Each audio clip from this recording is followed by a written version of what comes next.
Olá pessoal, tudo bem? Sejam bem-vindos ao canal Pregando as Escrituras. E nesse vídeo nós vamos falar novamente com o Leandro Abreu. Ele está aqui conosco, ele vai falar um pouco sobre a sua experiência na Igreja Universal. Então, Leandro, se apresente para o pessoal.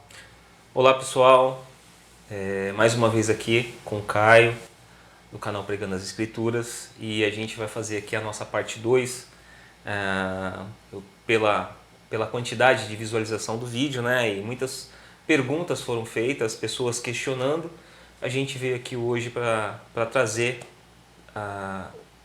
o esclarecimento e entendimento de algumas coisas que porventura tenham ficado no ar, tenham ficado vago. Então a gente veio hoje aqui para responder e vamos lá. Leandro, eu queria começar já com uma pergunta. Como que foi o seu testemunho de vida?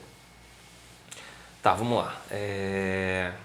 Nós conhecemos, quando eu falo nós, a minha família, tá? A minha família chegou na Universal, eu tinha 11 anos de idade.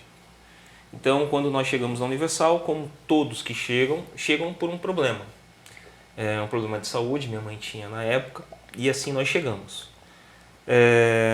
E todo aquele processo de reuniões de libertação, porque o problema que ela tinha de saúde era atrelado a um problema espiritual, que ela teria que fazer o processo de limpeza, ali, a limpeza espiritual, até mesmo para que ela fosse curada daquela doença, né? E foi assim a nossa chegada na igreja. Como eu disse, como acredito que todo mundo chega por um problema, seja na área sentimental, seja na área de saúde ou até mesmo na área financeira. No nosso caso, foi muito forte a questão da saúde, né? Então foi assim que nós chegamos. Eu tinha 11 anos, por um convite de uma senhora, uma obreira, que era na época obreira da Universal, e ela fez o convite e falou: olha, tem um lugar que ali sua situação, essa doença ela vai ser resolvida, né? Ou seja, se você tiver fé, Deus ele vai te curar. E assim foi o convite. E nós ficamos lá dos 11 até os 33 para 34 anos. Essa foi a nossa chegada, bastante tempo. Bastante tempo. Então, mesmo na minha adolescência, quando eu me aventurei no mundo, né, a gente sempre que ia à igreja, voltava ali na Universal. Então, eu não era ativo todos os dias, mas era o meu lugar de busca espiritual, né? Eu entendi, até por conta da minha mãe, que ali era o local, que era um lugar bacana, era uma igreja. Até então eu tinha como uma igreja séria, uma igreja que fazia um trabalho sério, tanto é que eu fiquei tanto tempo. E Caio, só para dar uma resposta, né, a algumas perguntas. As pessoas perguntam assim: por que levou tanto tempo para ver essas coisas? Né? Por que ficou tantos anos lá dentro e você nunca viu? Primeiro, você chega num lugar que te oferece uma resposta e até mesmo uma solução para o seu problema. Esse lugar aparentemente é um lugar bom. Então você fica preso. Por quê? Porque você encontrou determinadas respostas, vamos assim dizer. Você encontrou, por exemplo, a minha mãe ela foi curada, né?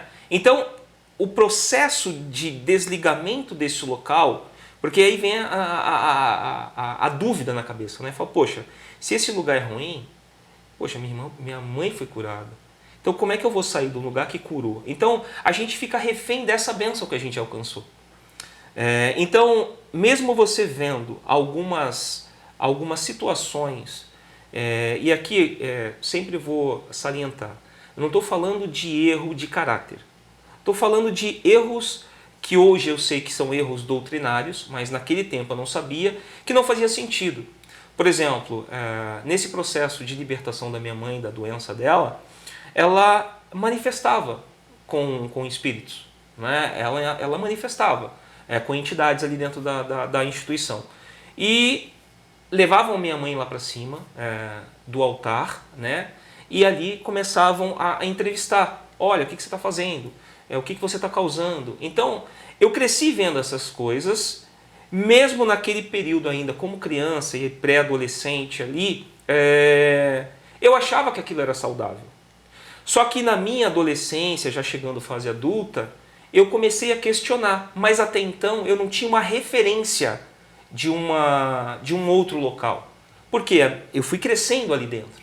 Então, minha tia, na época, se tornou obreira, né? Nesse inteirinho dos 11 até os 18 para 19 anos, minha tia se tornou obreira, minha tia se casou com um obreiro também da igreja. Então, o meu universo era universal. Né? Tudo que eu fazia com relação ao grupo jovem, por exemplo, hoje ainda o grupo jovem é um braço da igreja que ele atrai o jovem por um propósito de servir a Deus e acabam explorando desses jovens a juventude deles, em torno de fazer algo para Deus, ou seja, tudo é espiritualizado. Então, tudo que eu vou fazer, eu estou fazendo para Deus. Então, a mão de obra desses jovens ela é explorada. Então, esse jovem serve para figura no processo de, por exemplo, nós vamos ter esse ano a eleição. Certamente os candidatos da igreja, os jovens vão fazer um trabalho para esses candidatos, gratuitamente. Então, essa mão de obra, ela é espiritualizada. Então, poxa, como é que eu vou sair de um lugar que minha mãe foi curada? Como é que eu vou sair de um lugar que outras pessoas foram curadas? A gente acaba sendo refém dessas bênçãos.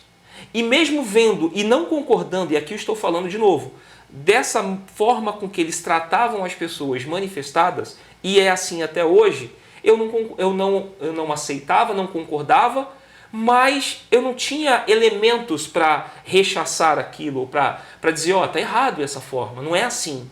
Então você acaba ficando refém. Então, nesse processo, os anos foram passando e dentro ainda da Universal, passado algum tempo, eu de fato e de verdade tive um encontro com Jesus, ainda dentro da Universal.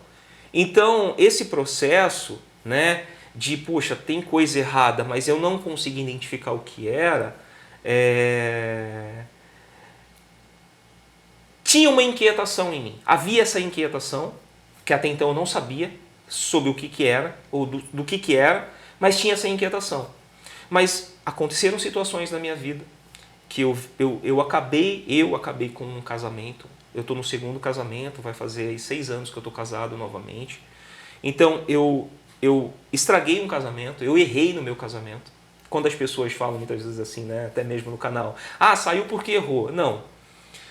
Eu estava fazendo errado dentro da igreja. E ali eu pedi uma oportunidade para Deus, ainda estando dentro da Universal. Só que nesse momento que eu pedi essa oportunidade para Deus e Ele me deu, que eu tive um encontro com Ele, uma coisa mudou em mim. Eu passei a ir às reuniões da Universal quase todos os dias. O único dia que eu não ia era o sábado, porque o sábado para mim, a meu ver, não era algo que era essencial ou primordial para mim, que na Universal, dias de sábados, acontece a reunião dos impossíveis, que é a reunião do jejum dos impossíveis, que acontece no sábado.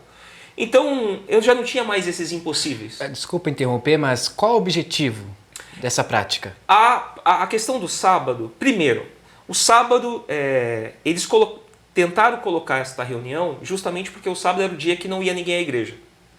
Então, como na semana a Universal ela divide as suas reuniões, os seus encontros, por exemplo, segunda-feira reunião Congresso para o Sucesso, reunião de vida financeira.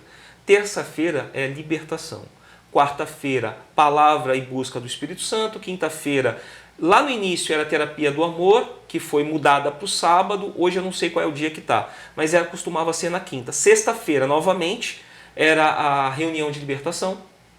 Sábado, que era um dia que a igreja quase não ia ninguém, eles pegaram e falaram assim, já que não está resolvendo durante a semana, vamos colocar um sábado e vai se chamar agora Jejum dos Impossíveis.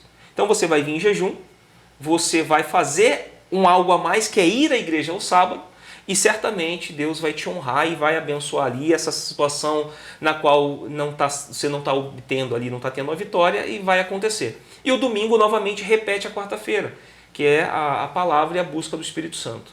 Então, esse sábado, que para mim não era essencial, eu estava todos os dias. Só não ia sábado, Caio. Eu ia 6 vezes por semana. Só que eu ia sedento pela palavra. E todo mundo sabe que a Universal, todo mundo, principalmente as pessoas da Universal, os seus membros, assim como eu fui um dia, sabe que não é uma igreja que preza pelo estudo da palavra. Tá? Eles utilizam a Bíblia, eles utilizam a palavra, mas não é um estudo aprofundado. Então, sempre vai ter uma mensagem ali, seja do Antigo Testamento, seja do Novo Testamento, que vai dar base para um propósito, para uma campanha. Tá? Então, o que eu passei a fazer quando a minha vida chegou nesse fundo de poço, assim? Que eu pedi essa oportunidade para Deus. Falei, Deus, eu sei o pecador que eu sou e sei que o Senhor me perdoou. Até a minha oração mudou ainda estando lá dentro. Porque as orações eram sempre de cobrança. Olha, se você está fazendo certo, agora você pode exigir de Deus, pode, né, cobrar de Deus as bênçãos, as maravilhas. Você é dizimista, você é ofertante, você é isso, você é aquilo, você pode cobrar de Deus. E como eu tinha eu tinha tido um encontro com Jesus naquele interim, eu falei, cara, como é que eu posso? Eu acabei de sair de uma vida de pecado, Jesus me perdoou, como é que eu posso colocar Deus na parede agora e exigir? Porque eu simplesmente parei de viver na prática do pecado. Continuo sendo pecador, mas a prática do pecado eu parei. Então como é que eu posso agora exigir? Então eu não conseguia fazer aquela oração de intrepidez que é ensinado, de gritar, de falar com Deus, de colocar Deus na parede, de exigir as bênçãos, de amarrar o mal e tudo mais. Eu não conseguia. Então a minha oração ela mudou nesse sentido. E aí, aí começou esses questionamentos. Falei, poxa, tem coisa errada. Eu comecei a questionar, eu comecei a buscar o que mudou em mim. Por isso que as pessoas elas não entendem por que demorou para eu sair. Primeiro, eu comecei a ir à igreja, sair da igreja e já morando sozinho, porque eu estava separado, eu chegava em casa, ao invés de ir para a televisão ou assistir um filme, eu mergulhava nas Escrituras. Mergulhei na palavra de Deus, eu queria mais de Deus, eu estava sedento de Deus. Aquele encontro com Jesus que eu havia tido, ainda dentro da instituição universal, eu queria saber mais dele, eu queria conhecer mais dele. E aí eu comecei a ir para a palavra. De novo, repetindo, como na igreja não há um estudo da palavra, eu fui pela lógica. Eu falei, vou ficar no Novo Testamento, porque é mais fácil a compreensão. E nessa leitura do Novo Testamento, uma palavra começou a me saltar os olhos, que foi a palavra graça.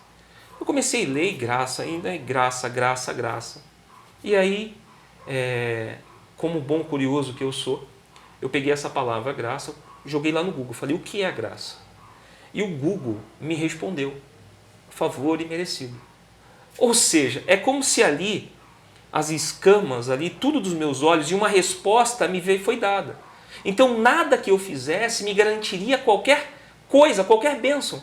Porque era graça, eu não merecia. Então eu já não poderia mais cobrar de Deus nada. Mas isso acontece porque essa igreja ensina esse tipo de prática?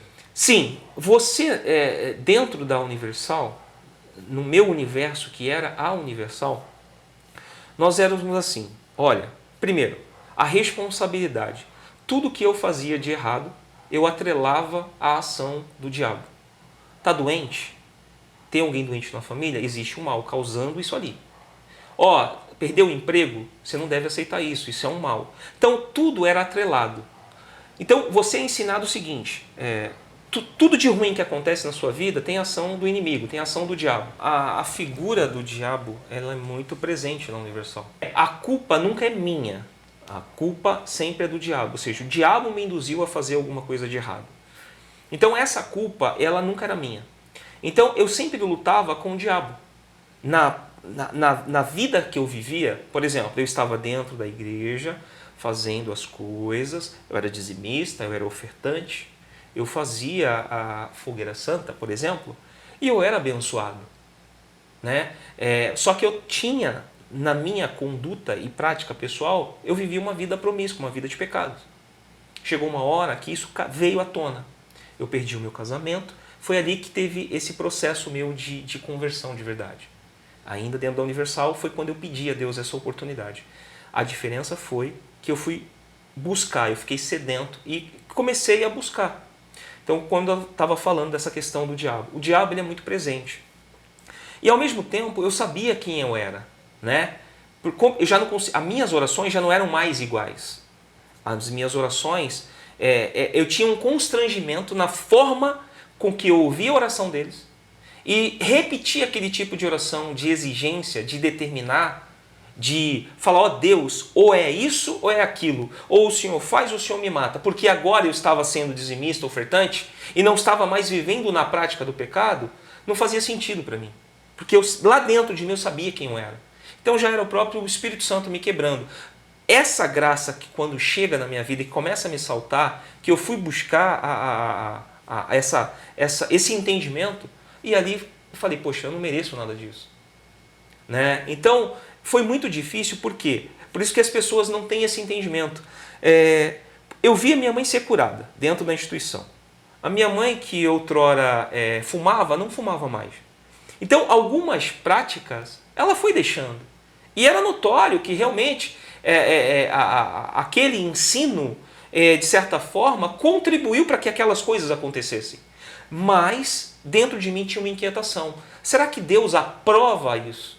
Ou seja, essas práticas, a prática de entrevistar, como muitas vezes eu vi. Imagina, Caio, uma criança de 11 anos,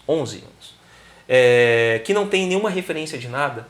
Eles pegam, levavam minha mãe lá para cima, e ali a minha mãe com aquela manifestada, com a voz diferente, com os olhos revirados. Isso era muito feio, isso marca, isso deixa um trauma na gente, isso deixa medo.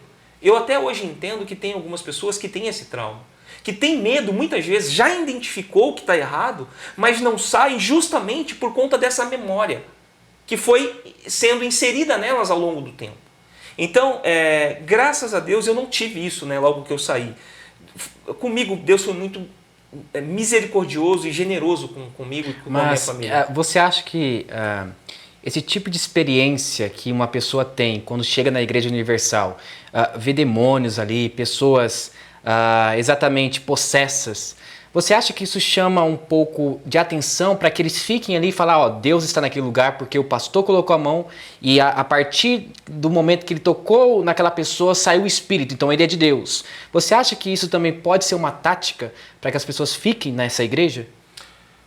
Olha, isso é um fato. Certamente é isso. Se você me perguntar se eles fazem isso com esse intuito, eu acredito o seguinte: eu acredito que não seja uma tática, mas seja algo que vai acabar contribuindo para isso. Então vamos lá. Eu vou mostrar a espiritualidade. Eu vou mostrar o poder que esse altar tem. Eu vou mostrar a autoridade que eu tenho. Por exemplo, ninguém vai expulsar o diabo em nome da Igreja Universal. Ninguém vai expulsar o diabo em nome do bispo A, B ou C. Vai expulsar em nome de Jesus. Automaticamente, quando se tem a Bíblia e você vê mencionar Jesus, aquele lugar passa a ser o certo. Ainda fazendo esse processo de limpeza. Então, de certa forma, somos escravizados por isso.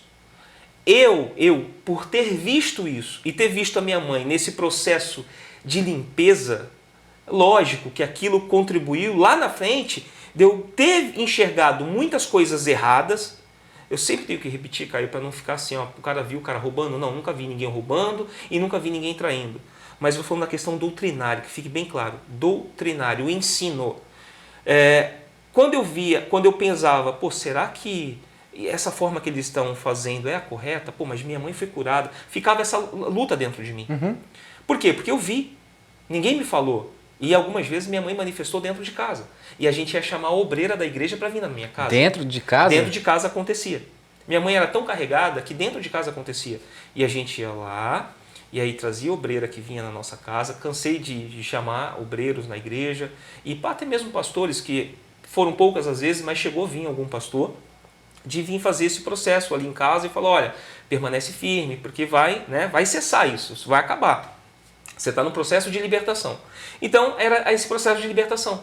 Ou seja, terça e sexta, que você era preparado esse ambiente da libertação. E o que fazia?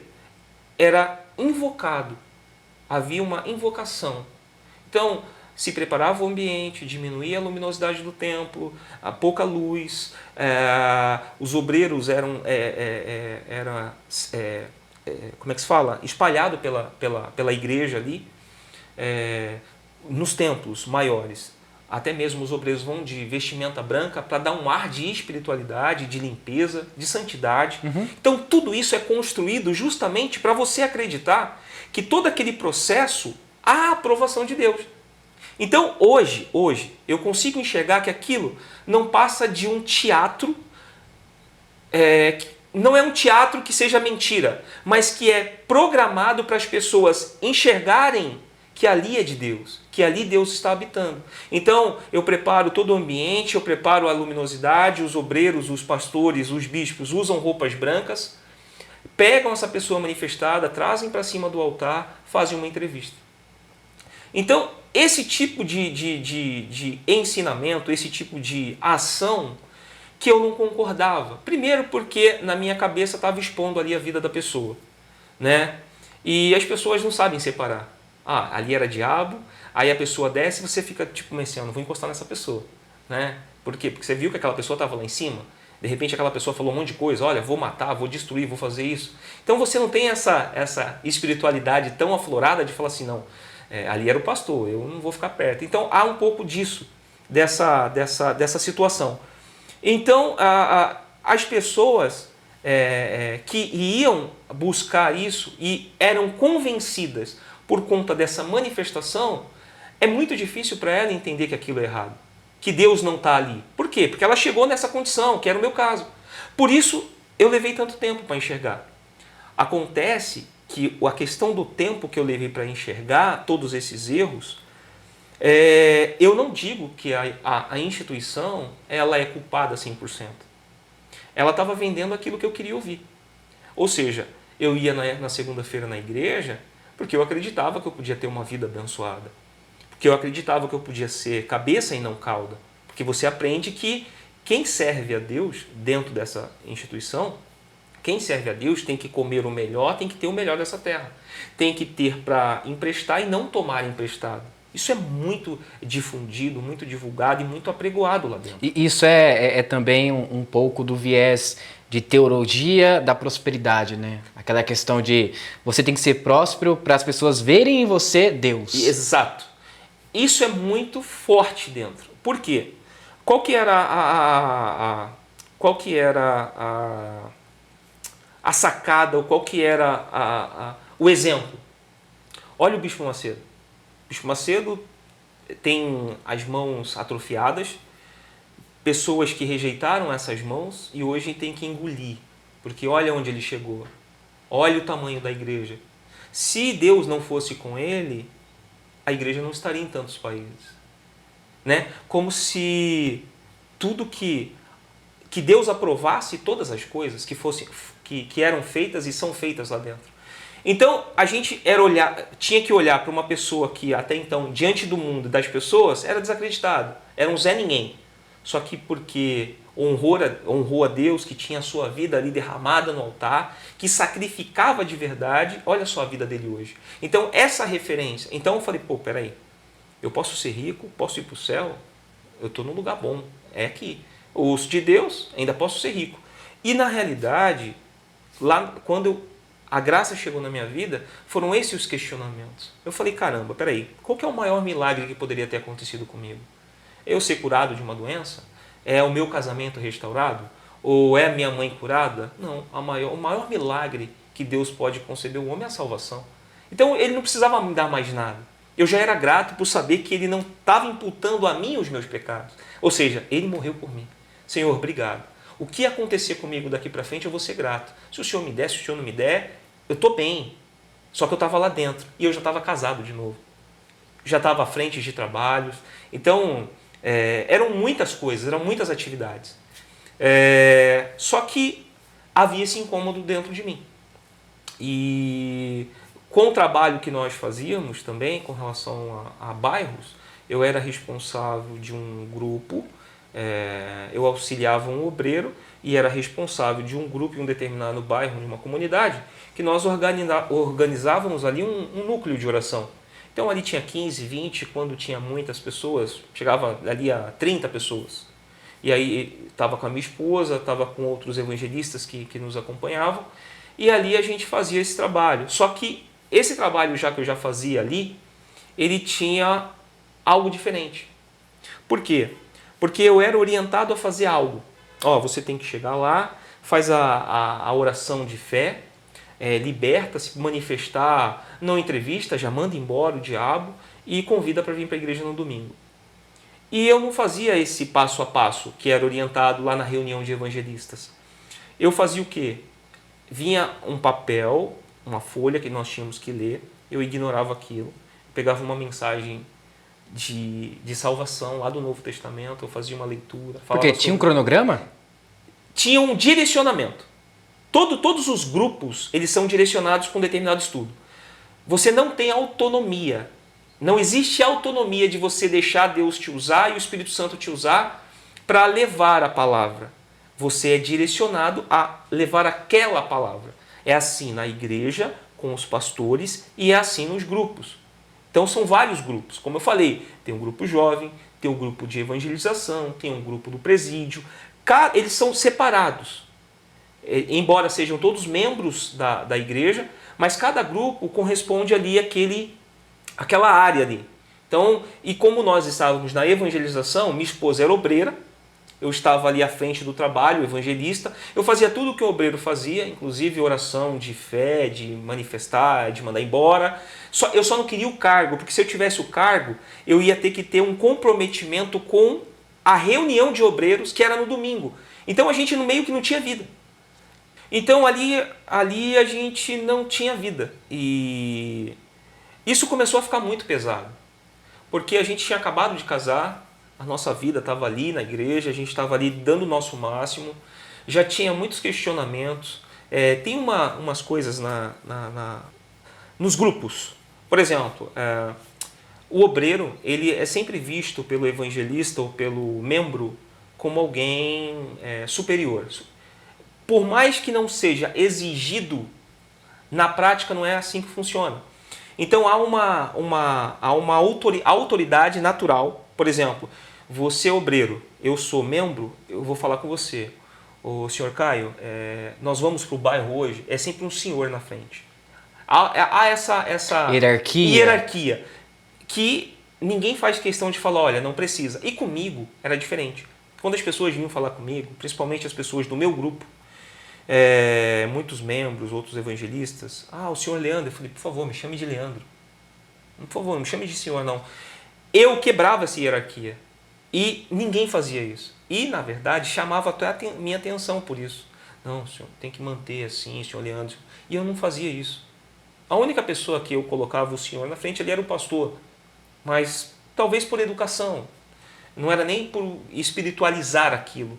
Mas eu não conseguia ver isso, porque eu não era melhor do que ninguém. Lembra que eu tinha passado por esse processo de encontro com Jesus? E eu estava estudando a palavra ali, ainda na Universal. Eu não sabia o que estava errado ainda, embora eu tinha algumas coisas. Mas, por exemplo, a minha forma de evangelizar no bairro na qual eu era responsável já era diferente. Eu levava uma palavra. Eu falava assim, olha só, independente de onde você está morando hoje, se você está desempregado ou não, você é pecador, você precisa de um Salvador.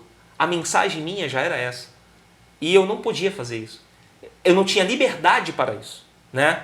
Então, de certa forma, existe essa hierarquia dentro dos grupos, embora ela não seja imposta, mas ela é exercida. Né? E tudo que é feito tenta se espiritualizar, justamente para mascarar essa questão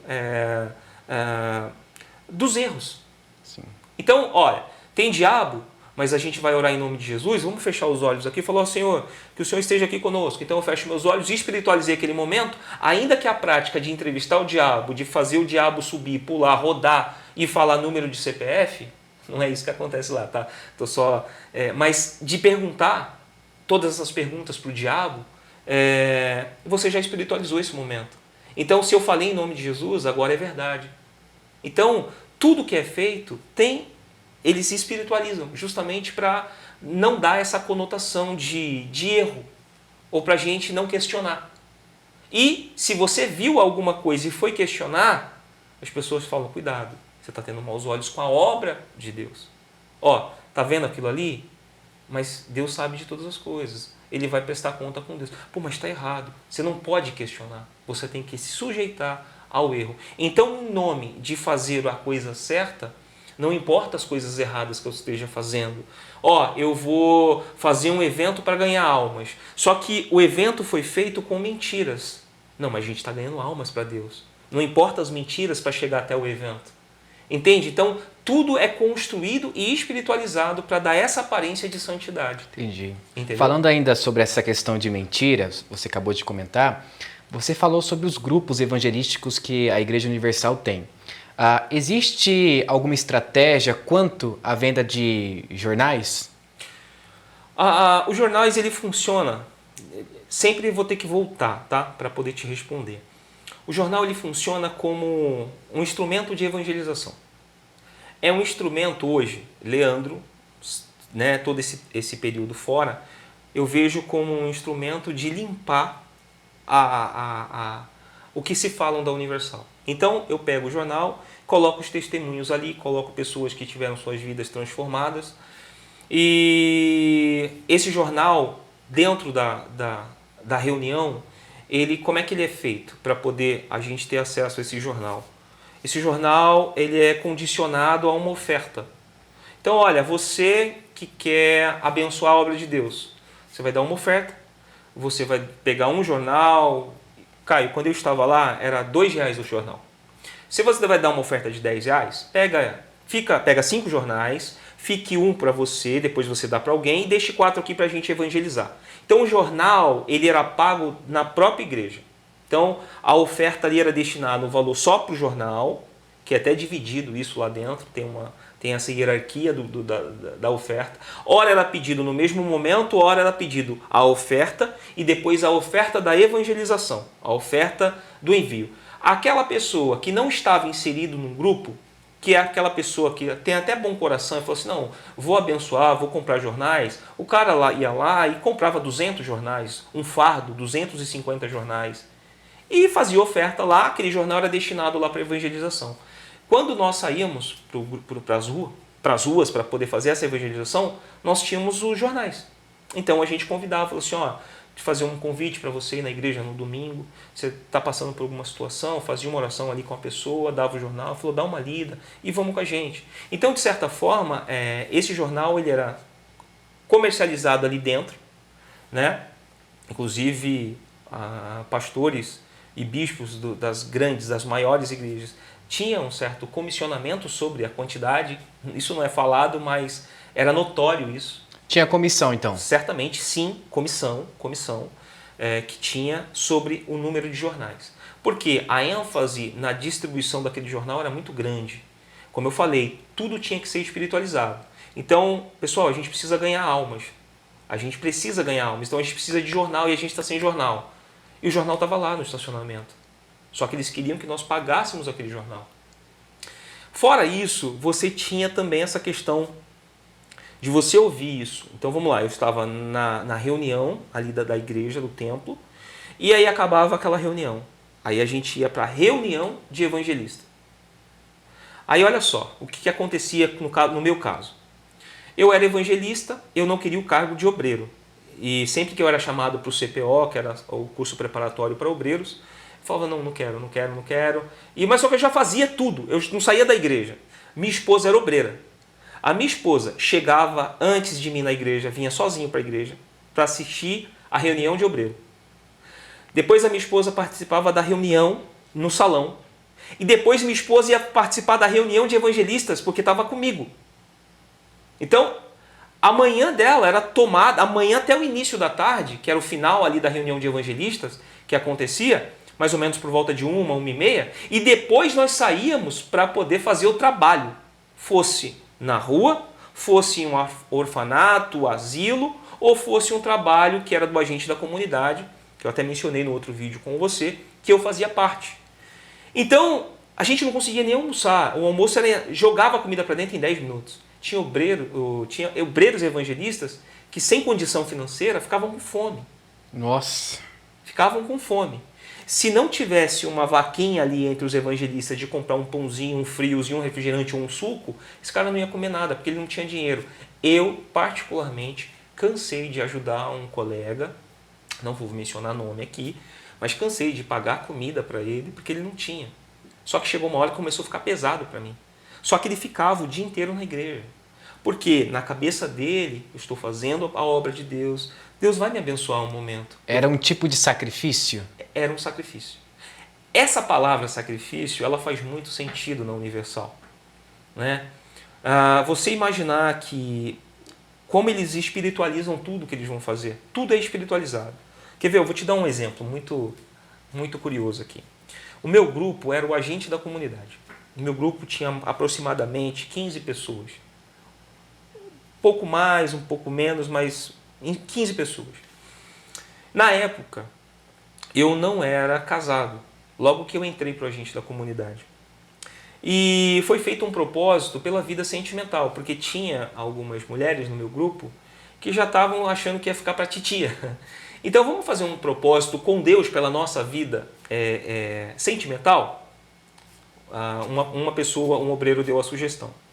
Falei, vamos, né? Eu tô tranquilo, eu não tô querendo um relacionamento.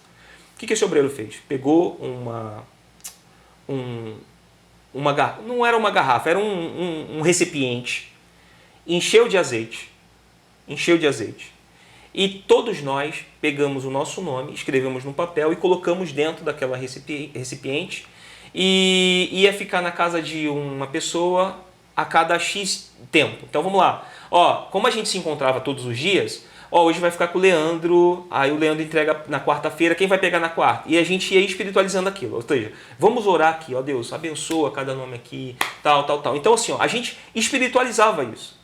Quando você olha isso, você acha que é algo agradável, não, é algo que vai beneficiar única e exclusivamente você.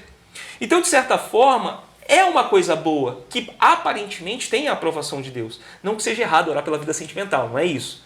Mas tudo é espiritualizado. Então aquilo ali que havia um certo sincretismo, um certo feitiço ali, de achar que aquele azeite iria dar essa conotação espiritual, que Deus ia agir porque a gente estava ali todo mundo orando naquele recipiente com azeite que Deus iria abençoar, isso é muito forte dentro da Universal. Tudo é feito dessa forma. Então, quando você vem dessas práticas, e até você pode não concordar, mas porque você vê um ou outro dando testemunho, você acaba autenticando aquilo que não é bíblico. Aquilo que acaba sendo misticismo, heresias, que são criadas pelos próprios pastores e bispos da Universal. Entende? Mas tudo vem de um direcionamento, de cima. Então, se ao mesmo tempo que no grupo, nós fizemos isso no nosso grupo, por exemplo, o dizimista vai ser consagrado no domingo. Lá em cima do altar da Universal, em cima da mesa, vai ter um vidro imenso com azeite, ou então mesmo com suco de uva, que representa o sangue, e ali você vai deixar a aba do envelope, ali você vai colocar, você vai tocar naquilo, aquilo ali vai ser ungido a sua cabeça, seja o azeite, seja o suco de uva representando o sangue, você vai receber essa consagração e Deus vai te abençoar, Deus vai te honrar, Deus vai te devolver aquilo que você está retribuindo a Ele. Então há toda essa prática, toda essa espiritualização de coisas e elementos que as pessoas acabam sendo reféns daquilo porque acreditam que por estar sendo feito em nome de Jesus, que está sendo aprovado. Então esse é o grande, então você acaba se deixando escravizar por aquilo, lógico, porque você tem interesse naquilo, né, de você receber e ser abençoado por aquilo. Leandro, como que funciona a fogueira santa? Tá, vamos lá. Eu vou te contar um episódio no qual eu presenciei na João Dias, que era a catedral que eu frequentava, que era uma das principais. E é um testemunho, que na verdade ele é um testemunho. Ele foi uma pessoa que foi colocada para falar, para autenticar a fogueira santa, para fazer com que as pessoas não errassem no seu sacrifício. Uma senhora foi levada ao altar e perguntou para ela quantas fogueiras santas ela já tinha participado. Ela falou, olha, participei de uma, duas, mas teve uma que eu não participei. E eu errei no altar. Eu errei, bispo, eu errei no altar. E o bispo, tá, você errou, mas o que você fez na primeira?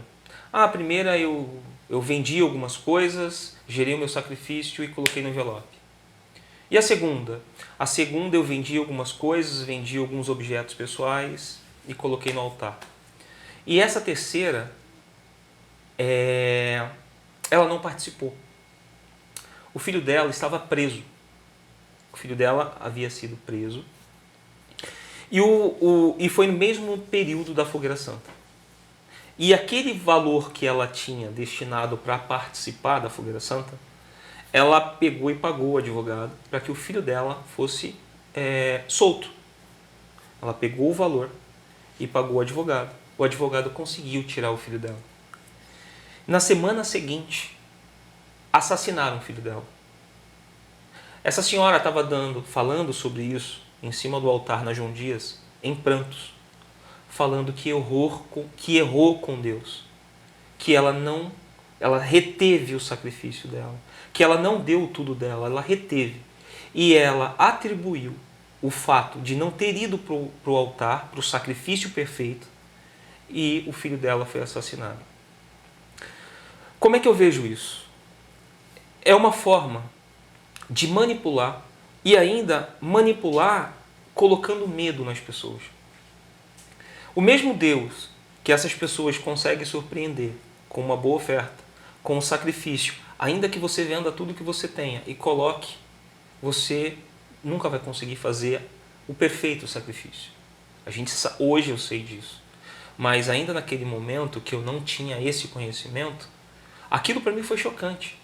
Porque o que fez dentro de mim? Falei, cara, eu não posso errar. Eu não posso errar. Essa mulher errou e aconteceu o que aconteceu. Ou seja, atribuiu o filho dela ter sido assassinado a ela não ter manifestado a fé dela lá em cima do altar. Então, e eu também vi pessoas dando testemunho que chegou lá sem nada e conseguiram, e hoje tem um patrimônio. Mas isso, Caio, é uma minoria. As pessoas perguntam para mim, você está falando, mas e as pessoas que são abençoadas? Eu falo para ela o seguinte, vamos inverter. Quem seria o carro-chefe da instituição com relação à vida transformada e vida abundante? São os membros ou são os obreiros? Quando você vai olhar para a vida dos obreiros, você não tem essa autenticação de vida abençoada, de janelas abertas. Pelo contrário, você tem mau testemunho, você tem pessoas, obreiros ali, minha esposa que sabe dizer muito bem, que com nome sujo, que pegava dinheiro emprestado e não pagava, são más pagadoras, não pagam, mas estavam ali falando, orando pela vida material das pessoas. Só que elas não viam essa materialidade na vida delas. Então, quando você, amigo, que for questionar sobre os que são abençoados e os testemunhos daqueles que conseguem, primeiro olhe quem seria a referência. Todos os obreiros. Depois os membros. Agora, por que algumas pessoas são abençoadas? E aí você vai descobrir uma coisa nessas pessoas. São pessoas inquietas. São pessoas que não param. São pessoas que têm força de vontade. Que chegaram no lugar, que canalizaram nela isso que elas já são, que foi espiritualizado e ela acreditou que o que ela fizesse ia dar certo. Mas é uma minoria, não é a maioria. Então, a Fogueira Santa e os testemunhos que são colocados, primeiro, quando você coloca um mau testemunho, como essa senhora que perdeu o filho dela e atribuiu a morte do filho dela a ela não ter colocado o sacrifício perfeito no envelope, no altar, esse testemunho esse testemunho, na verdade, que deu errado, ele está autenticando que a Fogueira Santa é algo real. Que se você fizer certo, vai dar certo. E aquele que testemunho que o cara não tinha nada e hoje tem um carrinho melhor, uma casa melhor, e até de repente tem empresas. Esse cara, ele nunca foi um cara acomodado. Então você percebe isso nas pessoas. Pessoas inquietas. Como é que eu respondo hoje para essas pessoas que me questionam nesse sentido? Primeiro, eu falo, nunca você pode evidenciar a vida espiritual de uma pessoa pelo exterior dela, mas por aquilo que ela é, por aquilo que ela reflete, por uma pessoa que tem uma vida que seja desprendida primeiro de coisas e que se doa pelo próximo, a forma piedosa que ela vive a vida dela, a forma com que ela abençoa aquele que nada pode dar para ela. Essa seria a melhor forma de você avaliar, porque Deus manda a gente amar a Deus sobre todas as coisas e o próximo como a nós. Mas o que eu faço nesses encontros e principalmente nessas campanhas? Deus vai tirar da mão daquele incrédulo e vai pôr nas suas mãos. E você não é convidado a orar pela pessoa que não é de Deus, mas você é chamado a fazer um sacrifício para que Deus tire da mão do incrédulo para dar para sua mão. Porque aquele incrédulo ou aquela pessoa que não tem compromisso com Deus não merece. Mas porque você está sendo obediente, você merece.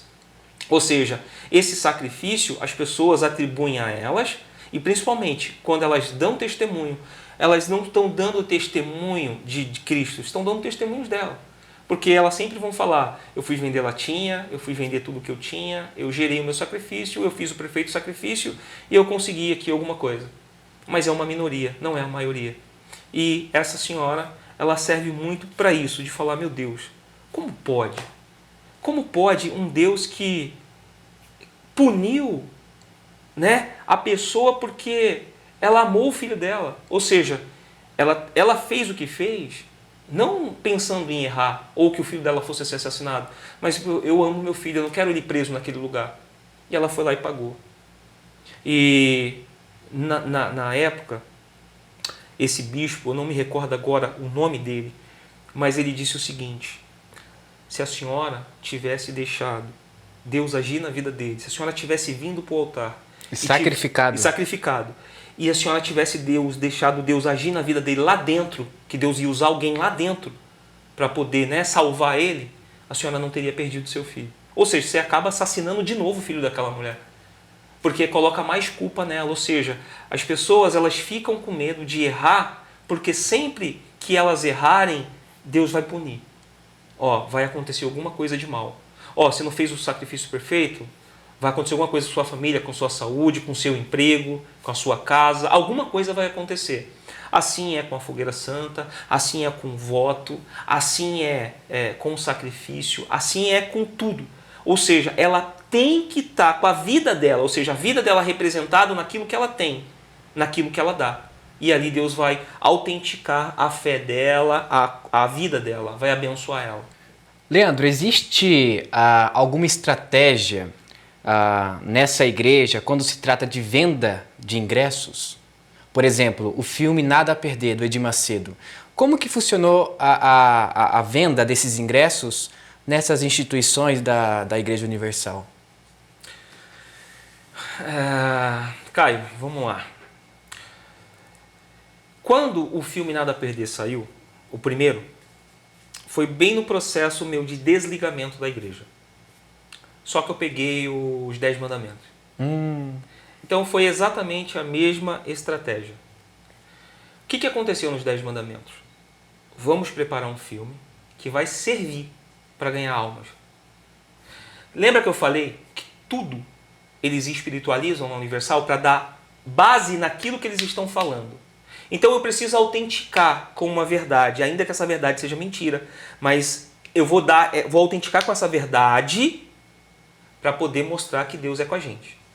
No filme dos 10 mandamentos, nós saíamos da reunião de membros e íamos para a reunião de evangelistas.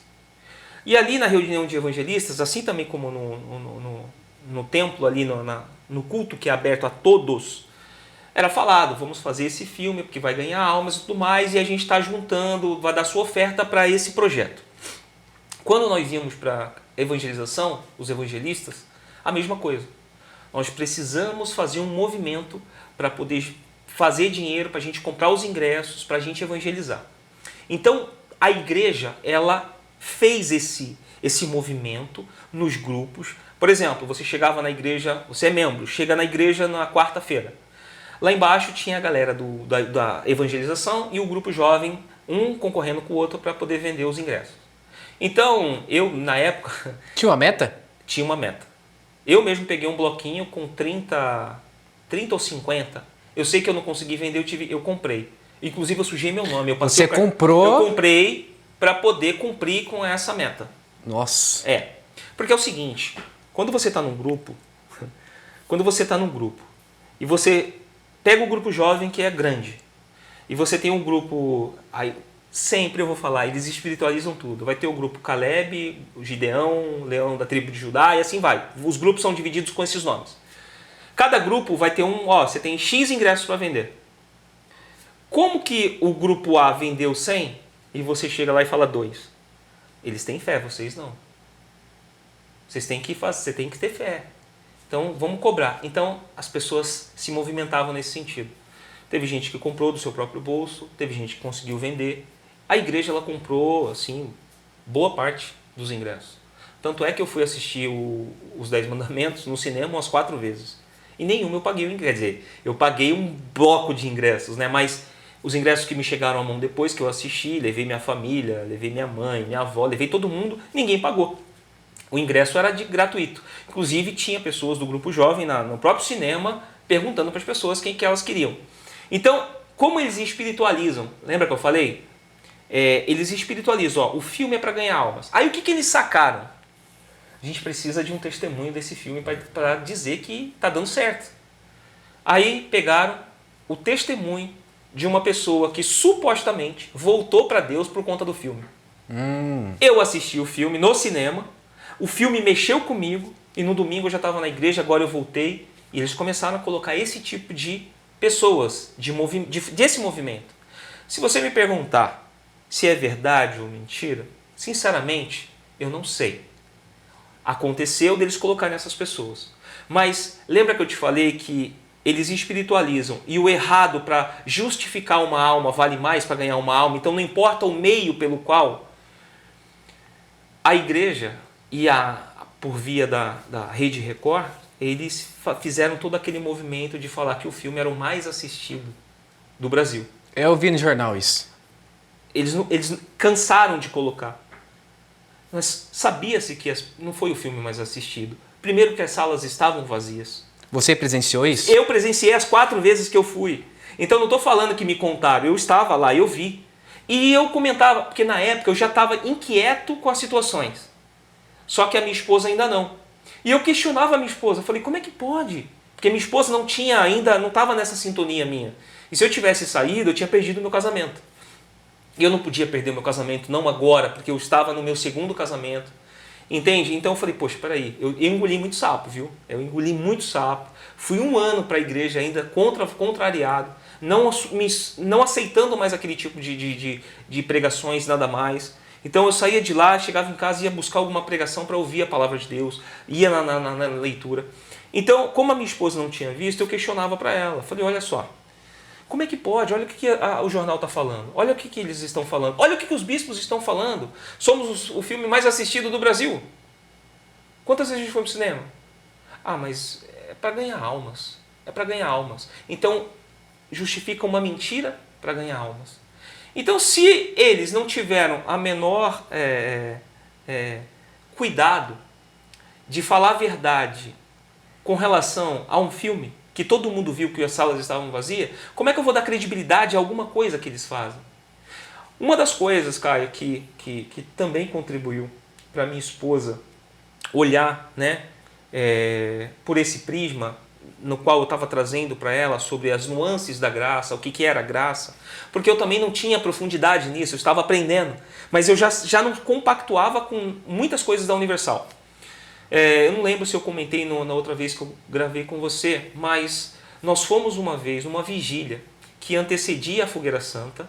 Sempre que vai ter Fogueira Santa é dividido, vai ter vigília para os grupos, para os obreiros, justamente para trabalhar ali esse movimento para que ninguém erre no seu sacrifício, para que as pessoas deem o seu tudo.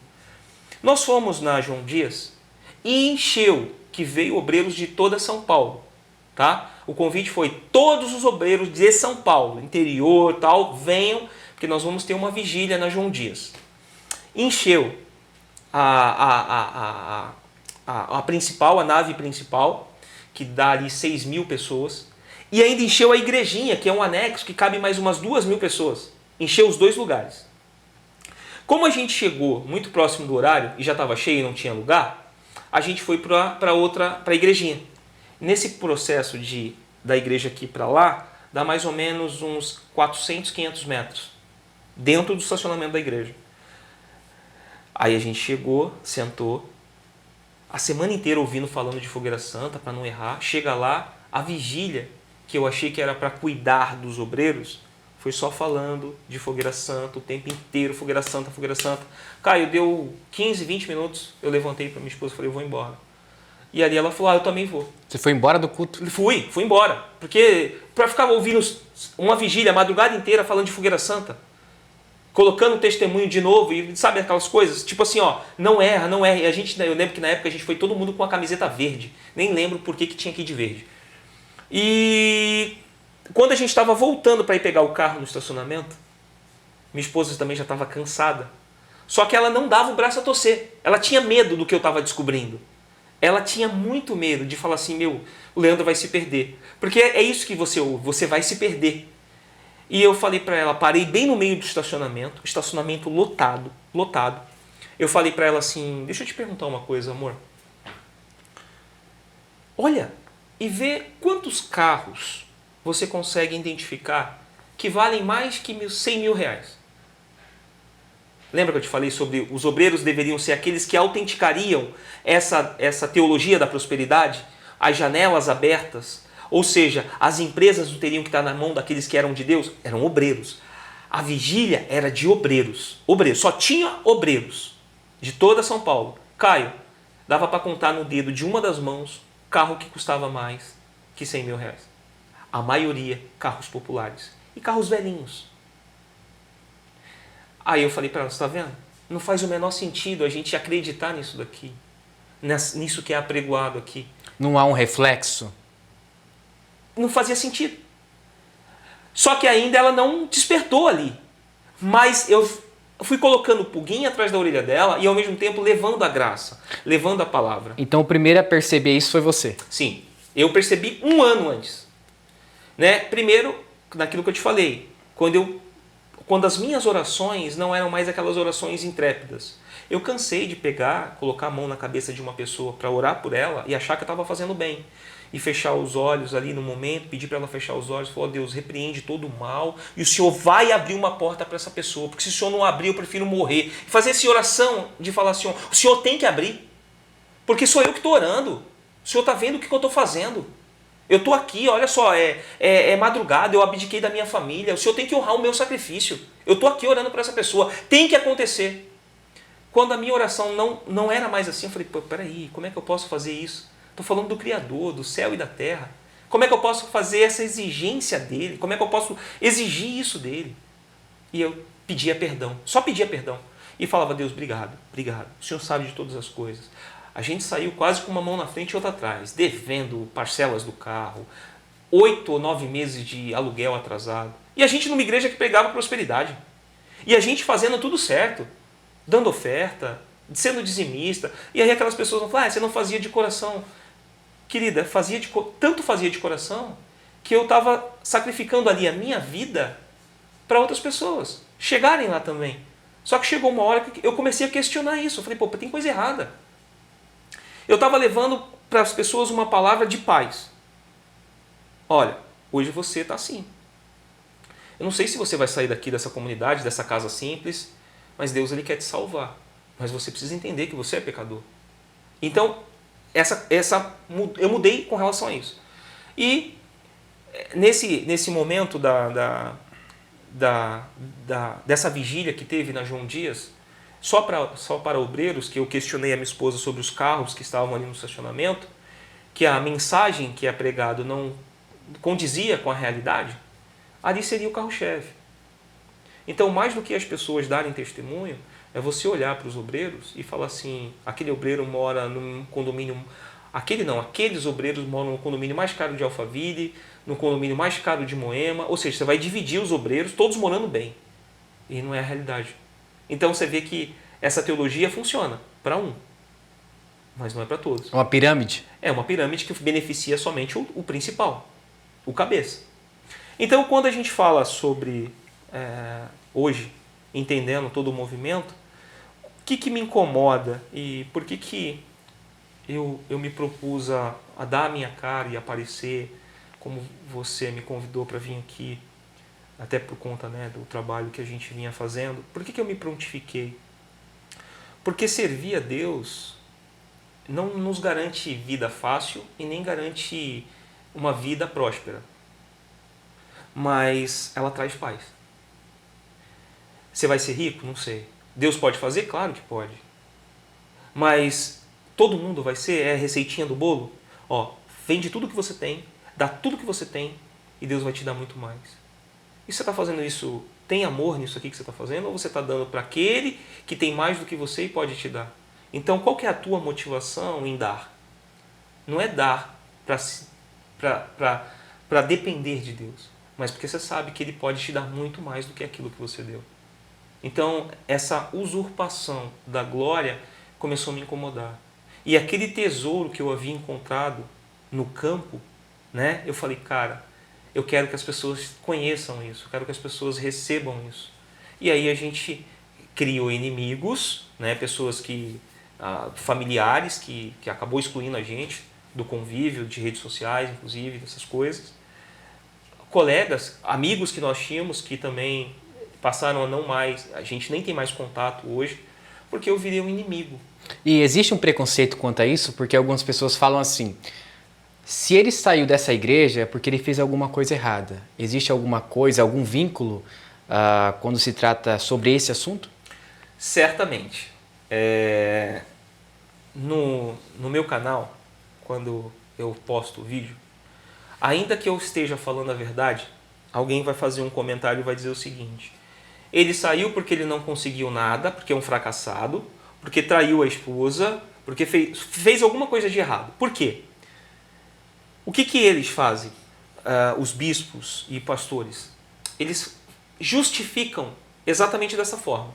O bispo fulano de tal traiu a esposa e a partir de hoje ele não é mais bispo da instituição. Aí esse bispo pega e sai. Então, quando eles veem que uma pessoa saiu, eles não admitem que você possa estar dando certo aqui fora e que você esteja com Deus. Porque eles acreditam que você tem que sair quebrado e tem que se quebrar e tem que sair para o mundo. Só que não é verdade.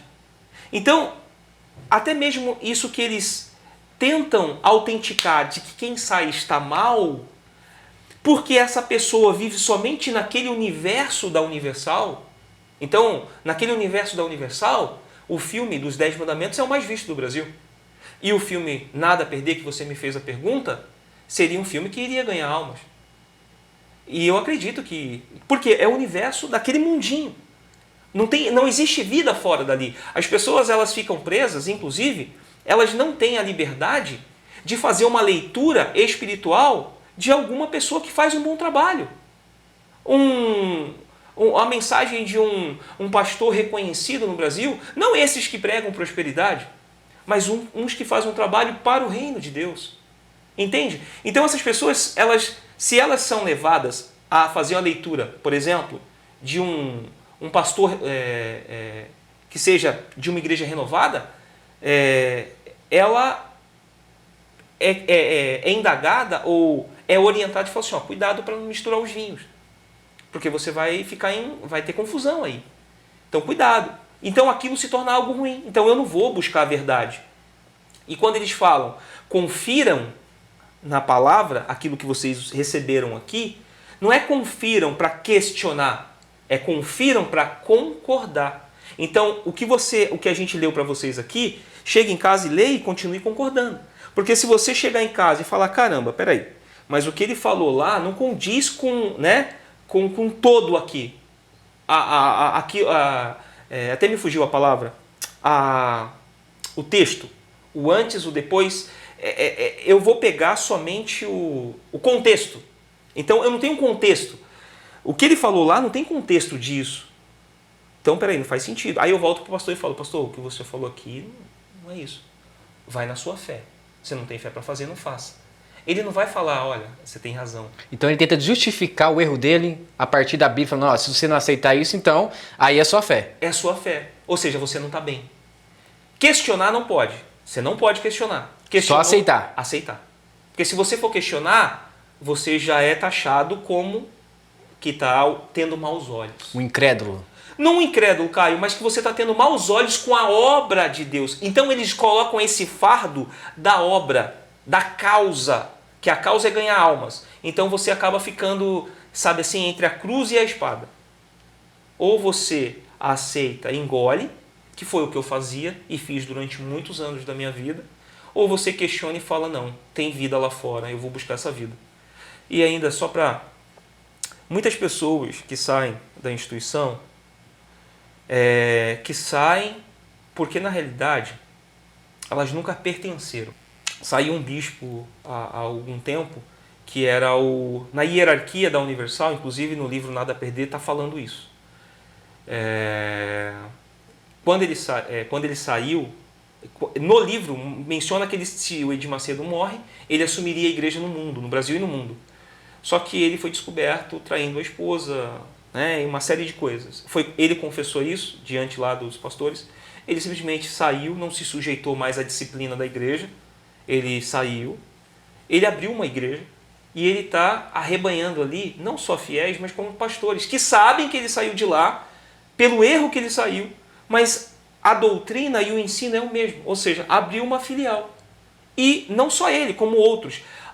Eu conheço alguns que saíram por conta de pecado e outros que não saíram por conta de pecado, mas que não se sujeitavam mais àquela autoridade. Entende? Porque estavam sendo explorados e eles não me sujeito mais a isso. Eu vou montar uma igreja. E ele montou uma igreja também. Então, tem aqueles que saíram por conta de pecado, tem aqueles que saíram por não concordar e não se sujeitar mais. E por identificar que a igreja, ela, se eu falo se perdeu, parece que ela nasceu certa. Uhum. Então, a igreja, ela simplesmente está tão escrachado o erro dela, principalmente na questão de dinheiro, de desvios de finalidade, né? De empresas em nome de bispos, está aí para pesquisar. Então, você não precisa acreditar em mim, basta você pesquisar emissoras de rádio, de televisão, time de futebol, banco. Aí você pergunta, pô, mas isso acrescenta o que no reino de Deus?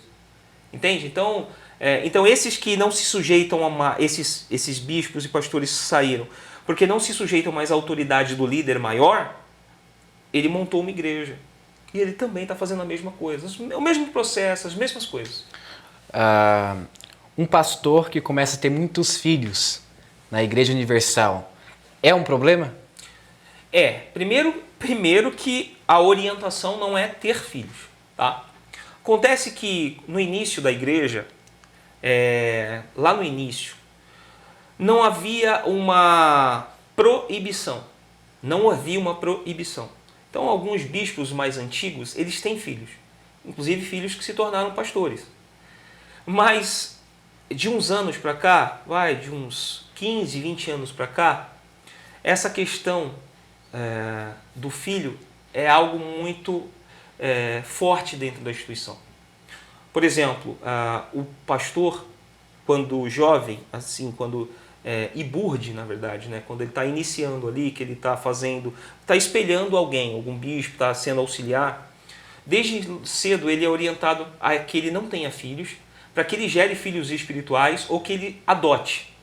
Por quê? Filhos espirituais, não precisa explicar. E quando você adota, de certa forma, você está livrando aquela criança de uma vida ruim. Sofrimento e tudo mais. Então você vai adotar, você está salvando ela, nos dois sentidos. Salvando do mundo e salvando para Deus. Ou seja, você está espiritualizando uma adoção. Então há fortemente esse apelo, não tenha filhos. A figura do Bispo Macedo, cansei de vê-lo falar, para que também os membros não tivessem filhos. Mas aqui não há uma proibição. Para os pastores há uma proibição e até uma exigência velada de vasectomia. Alguns que têm mais a eloquência na fala, que se torna de repente um bom arrecadador para ter o seu salário aumentado, para ter ganhos maiores, ele se sujeita àquilo. Tanto é que hoje você vê muitos pastores que saíram processando a instituição por conta dessa vasectomia. A igreja fala que não obriga, mas de certa forma aquele que não faz ele é jogado para o fim da fila, até que ele comece a se sujeitar àquilo. Então há a obrigatoriedade, que não é obrigatória. Então, assim, de certa forma, a gente não obriga ninguém, mas você não vê o crescimento daquela pessoa. E você vai pegar de uns anos para cá, como eu falei, de 15, 20 anos, você vai ter alguns bispos aí que foram levantados, ordenados a bispos há 5, 6 anos, que eles não têm filhos.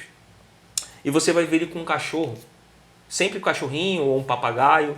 Para alguns é assim mesmo, papagaio, tá? Cachorro, papagaio, você vai ver que o cachorrinho a raça custa 5, 6 mil reais. Nossa. É. Aí eu te pergunto, qual que é o amor dessa pessoa para o reino de Deus? Quando você demonstra.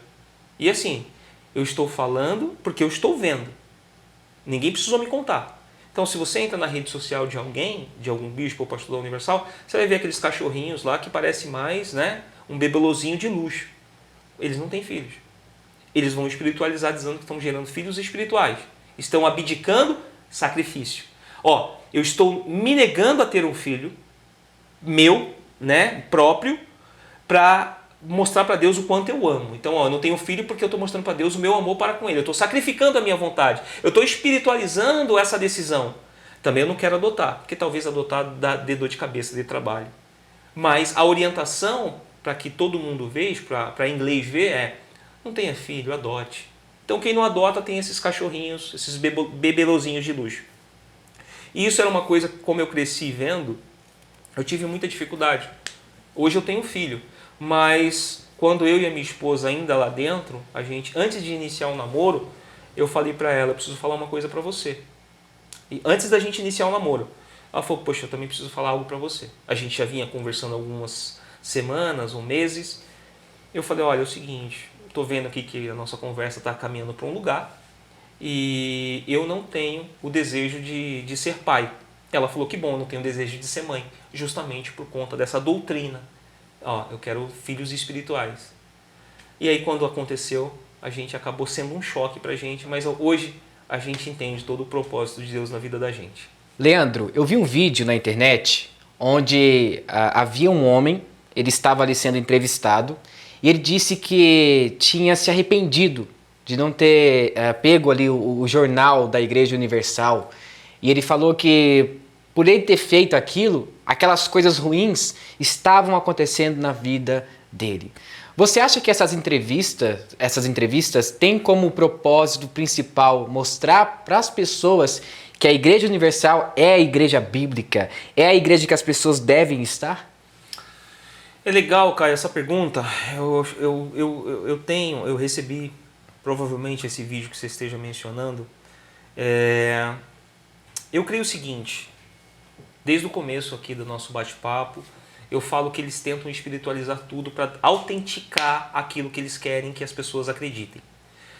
Quando eu pego uma pessoa supostamente manifestada ali com o diabo e eu faço essas perguntas, eu estou trazendo ou estou puxando sardinha para aqui, para este lugar. Dizer o seguinte: lá fora eu ajo, só que aqui dentro vocês me queimam, aqui vocês vocês vão fazer esse trabalho. E aí, até mesmo da forma que eles pegam e fazem esse tipo de entrevista para convencer ou para autenticar a palavra de Deus ali dentro, eles colocam essas pessoas manifestadas falando sobre a oportunidade que ela gostaria de ter novamente. Teve um caso, teve um caso passado dessa mesma entrevista que na João Dias, onde o Edir Macedo, entrevistando o suposto encosto, o diabo, eu estava lá, ele perguntou: quem é que está lá na vida do Valdomiro? Que era a igreja concorrente, que era do outro lado da avenida. E ele falou assim: sou eu que estou agindo lá. Então eu estou enganando a ele. Aí ele parava e falava: tá vendo, pessoal? Quem é que está lá no Valdomiro? Olha quem está lá. É quem está aqui de joelho. Só que aqui ele fica de joelho, lá ele comanda. Então ele está autenticando a verdade que ele quer que as pessoas acreditem. Então, de certa forma, entra naquilo que eu falei no início. As pessoas veem isso, a criança começa a ver isso, ela tem aquilo como uma verdade. Então, de certa forma, quem vai falar com ela, se é um cristão de fato e de verdade, ele tem que saber como falar. Então não adianta simplesmente apontar e falar assim, olha, eles pedem dinheiro demais, ou é a fogueira santa que está errado. Não é só a fogueira santa que é errado, mas é toda a doutrina deles. Inclusive esta doutrina de entrevistar o diabo, de trazer a verdade através do diabo, uma vez que o diabo é pai da mentira e mentiroso desde o início. Então, ainda que seja a verdade que o diabo está falando, eu tenho a palavra de Deus que me autentica a verdade, e não pode ser o diabo. Então, esse discurso é para autenticar e para trazer a verdade que eles querem que as pessoas acreditem. E outra, para dizer o seguinte, nós fazemos um trabalho que nenhuma outra igreja faz. Isso é sempre dito na Universal. Nenhuma igreja quer pessoas assim. É um clichê já deles. É um clichê. Então, por exemplo, olha, nenhuma batista vai fazer, nenhuma presbiteriana vai fazer, nenhuma igreja reformada vai fazer esse trabalho aqui. É a gente que faz. Então, nós somos especialistas. Então, hoje a gente anda de branco e aí todo aquele pessoal que está lá ajudando, servindo, que são ex-pais e mães de santo, que estão ali agora fazendo aquele trabalho de atendimento. Então o diabo tem uma voz ativa. Totalmente. O diabo, muitas vezes, nas reuniões da Universal, ele é que traz a credibilidade para aquele momento. Parece que é uma atração diferente, né? Por exemplo, você vai a um culto de uma igreja reformada, o que você tem lá? Você tem a pregação, você tem a oração e tem o louvor. Acabou o culto. É o básico. Mas quando você vai a uma igreja onde tem muitas atrações, principalmente um pastor entrevistando uma outra pessoa, isso chama atenção. E uma coisa, Caio, quando você vê o pastor perguntando o que ele está fazendo, a vontade que você tem, assim, lá no seu íntimo, lá, é tipo assim, puxa, eu quero perguntar se é ele que está agindo na minha vida, porque está fechando aquela porta lá. Não, deve ter ele lá também, então eu vou queimar ele. É mais fácil eu queimar o que eu vejo do que o que eu não vejo.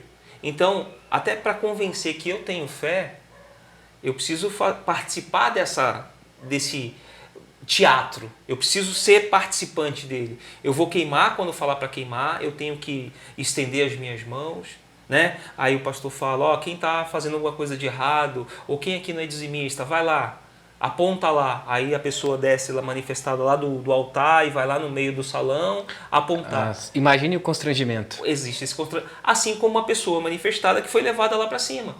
Né? A mulher que de repente, poxa, fica com o cabelo toda descabelada, então ela, sabe, ela vai voltando para ela ali naquele que, né, supostamente, ela está manifestada, então quando ela volta a si, então assim, ela não sabe onde ela está, então tem todo aquele constrangimento. Então eles dão esse espaço para aquele que não deveria ter espaço.